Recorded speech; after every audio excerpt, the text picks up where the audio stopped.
Anda kembali di Sapa Indonesia Pagi dalam segmen Sehat di Tengah Pandemi. Segmen ini akan bahas masalah seputar kesehatan yang bisa menjadi referensi Anda saat Anda mungkin masih ragu ke rumah sakit karena pandemi COVID-19. Anda dapat melayangkan pertanyaan melalui Instagram Sapa Indonesia di @sapaindonesia_kompas.tv satu hari sebelum tayang. Atau Anda bisa menghubungi kami langsung melalui telepon interaktif saat ini di nomor telepon 021 5366 0500. Hari ini kami mengundang dokter spesialis ortodonti, Dr. Citra Paramita. Selamat pagi, Dr. Citra. Selamat pagi, Mas. Semoga sehat, dokter. Baik, iya sehat, alhamdulillah. Dokter, saya langsung saja ke pertanyaan yang sudah dikirimkan melalui Instagram terlebih dahulu. Ini ada pertanyaan pertama dari @talita Dewan. Dok, saya mau tanya, gigi geraham saya kanan dan kiri ompong semua. Mungkin karena awalnya berlubang dan bertambah besar sehingga ompong nih, dok. Yang jadi masalah ketika mengunyah makanan jadi tidak bisa optimal. Jadi lebih kena ke gusi dan kadang terasa nyeri dan nggak nyaman, dok. Nah, mohon solusinya, dok. Apakah harus pakai gigi palsu atau ada solusi lain agar makanan bisa terkunyah dengan baik? Silakan, dok. Oke, baik. Jadi memang pada keadaan gigi yang hilang ya, memang pastinya akan memberikan dampak ya, apalagi pada dampak jangka panjang nih gitu. Yang pertama, apabila nih terjadi pada kehilangannya pada gigi bawah ya, ini dapat menyebabkan gigi atasnya ekstrusi atau turun nih ke bawah gitu. Nah, ekstrusi dari gigi atas nih ini tentunya juga bisa menyebabkan penekanan ya pada gusi gitu. Ya. Nah, pastinya juga menimbulkan rasa tidak nyaman, sakit pada saat mengunyah gitu ya. Nah, selain itu juga terjadi pergeseran atau drifting dari gigi sebelah menyebelahnya sehingga juga mempengaruhi dari pengunyahannya pastinya ya. Dan tentunya juga meningkatkan terjadinya potensi karies juga nih karena kan giginya jadi bergeser ya. Jadi sisa makanan mungkin juga akan sangat mudah untuk terperangkap di daerah situ gitu. Ya. Nah, solusinya betul memang kita pemilihannya pada dengan keadaan gigi yang hilang itu tentunya kita harus ganti ya giginya dengan gigi palsu gitu. Karena jangka panjangnya itu selain drifting dari gigi-giginya juga bisa menyebabkan atrofi juga nih dari gusi maupun tulangnya. Jadi mengecil gusi dan tulangnya pada sisi yang gigi yang hilang.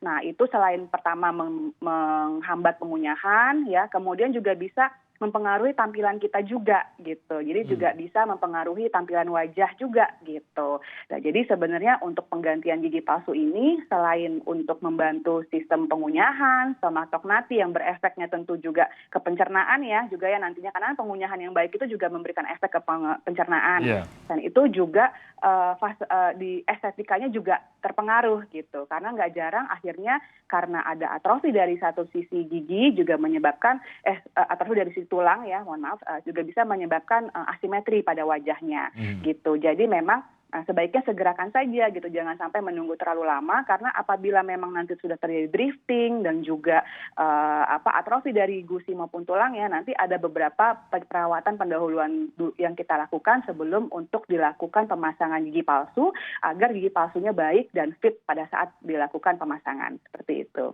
Oke, jadi memang solusi utamanya itu gigi palsu lah begitu ya, dok ya? Iya, betul. Bantu. Dan kalau tidak dilakukan akan terus ada dampaknya kepada gusinya itu ya. Jadi memang harus dilakukan ya. Oke, betul, baik. ya. Terima kasih, dok. Kita lanjutkan ke pertanyaan berikutnya ini dari @ibor177. Dok, saya pria usia 21 tahun, saat ini sedang mengalami gigi berlubang di bagian geraham bawah. Lubangnya sudah sangat besar. Saya sudah 3 kali ke dokter gigi dalam 1 bulan ini. Kondisi saat ingin ke dokter gigi sedang tidak sakit. Makan, minum masih nyaman untuk mengunyah. Namun saat pembiusan, gigi saya masih terasa dengan alat pencabutan dokter. Nah, area giginya jadi kebas namun sedikit sakit.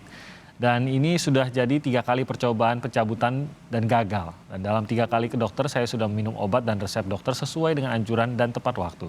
Menurut dokter yang memeriksa, gigi saya besar dan tidak tertata. Jadi nanti saya disuruh datang lagi pada hari Senin untuk melakukan treatment obat penghancuran gigi agar mudah dicabut.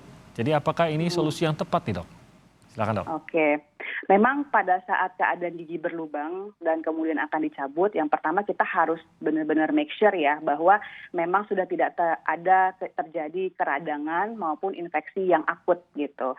Karena kalau pada saat keradangan yang akut, apalagi kalau ada infeksi ya yang masih aktif, memang beberapa case itu menyebabkan pembiusan ini tidak terlalu berjalan efektif gitu.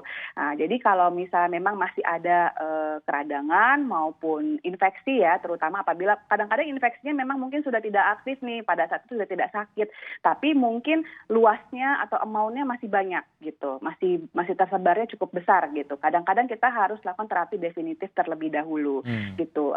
Misalnya pada kasus-kasus abses gitu atau granuloma atau kista gitu ya, memang pada keadaan tersebut bisa pada saat dilakukan pembiusan kemudian giginya kita cabut, ada mungkin terasa kurang nyaman seperti itu. Nah, jadi ini harus dilihat dulu nih evaluasi. Misalnya memang akibatnya ada kemungkinan arah ke sana, sebaiknya memang betul dilakukan terapi terlebih dahulu ya, kemudian nanti setelah dilihat lagi, diobservasi lagi, ternyata infeksinya sudah semakin terkontrol dengan baik, baru kita lakukan pencabutan. Memang pada saat kita lakukan pencabutan terkadang masih ada bagian yang terasa ya pada saat pengangkatan, pada saat pencabutan itu, pencabutan gigi ya, cuman normalnya memang tidak terasa sakit seharusnya gitu. Jadi memang terasa diangkat tapi tidak sakit, seharusnya seperti itu. Jadi kalau memang ada gejala seperti terasa diangkat dok gitu, itu sebenarnya masih wajar dan normal sebenarnya, betul. Seperti itu. Tapi jangan sampai sakit begitu ya seharusnya dok ya?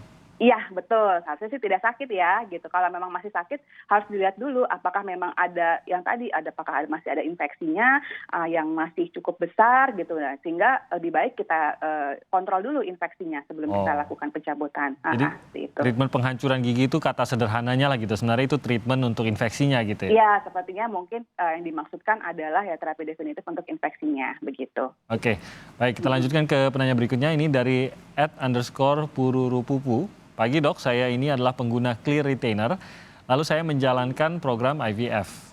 Dan saat di vet sampai dengan masa penantian hasil, saya tidak menggunakan retainer tersebut karena takut berpengaruh. Lalu sampai saya tahu saya positif hamil sampai hari Sabtu kemarin ini, saya belum pakai retainernya. Jadi kurang lebih udah 3 minggu saya tidak menggunakan retainer. Karena sudah lama tidak menggunakan, posisi gigi kan agak bergeser. Nah, intinya tidak sesuai dengan cetakan retainer. Jadi saat pemakaian 1 hari agak nyeri-nyeri, tapi nggak sampai sakit ke kepala ya. Sebenarnya kondisi ini apakah mempengaruhi kondisi kehamilan saya dok? Silakan. Oke.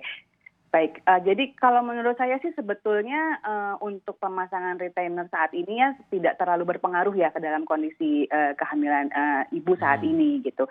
Memang betul, apalagi dalam waktu 3 minggu ya tidak dipakai retainernya, pasti ada sedikit drifting lah dari gigi yang tadinya mungkin sesuai dengan bentuk retainernya gitu, tapi ada pergeseran sedikit lah, hanya beberapa derajat mungkin atau hanya beberapa mili, sehingga pada saat dilakukan pemasangan akan ada penekanan akibat dari retainer yang dipasangkan gitu ya. Nah sebenarnya ini masih wajar lah, asalkan pertama tidak menimbulkan rasa sakit yang benar-benar tidak tertahankan ya. Misalnya memang pada saat dimasukkan retainernya itu dipaksa sekali, padahal sebenarnya sudah tidak fit tapi dipaksa sehingga menyebabkan luka misalnya pada gusi. Nah itu mungkin kalau udah seperti itu sebaiknya kontrol ke dokter gigi spesialis ortonya gitu. Apakah mungkin kita harus lihat nih retainernya masih bisa digunakan atau mungkin harus di rebasing atau diganti gitu retainernya, disesuaikan lagi dengan keadaan yang saat ini